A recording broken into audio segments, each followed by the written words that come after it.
Now, when I say non-attachment, don't think I mean, oh, I don't care about my kid. They're over here, I'm over here. I'm not supporting my kid. I don't care what they got going on. I'm not too attached to them. That's not what I mean. What I'm talking about is not clinging to a version of them that you like so much right now. Because the truth is, all things are impermanent, all things are destined to change.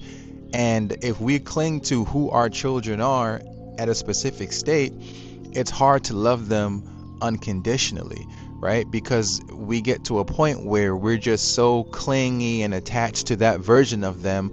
Once they change, which they will, right? The things that they like will change, the things that they enjoy doing will change, the people who they hang around will change, how they treat you will inevitably change. It may not be for the worse, but it will look different as they mature and as they grow older and as they come into their own self, we should say, right? And if you are clinging to a certain version of them, once they blossom and they do the natural things that all things do, which is change, you're going to suffer a lot more. A good example of this is with my son. He is a basketball fanatic. He's also really, really good at the game of basketball. It's something that we bond over. We train together, we work out together, we watch basketball together. If my son should come to me tomorrow and say, Dad, I don't think I want to play basketball anymore.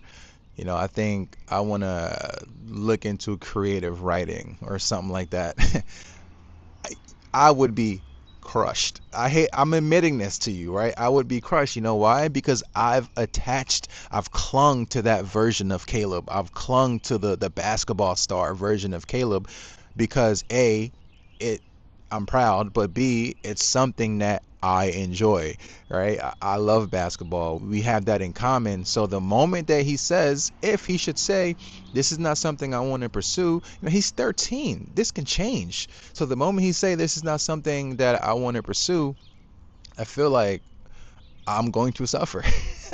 And being self-aware is everything. So even just talking about this and journaling about this, it can help me for if that moment should ever come, right? Another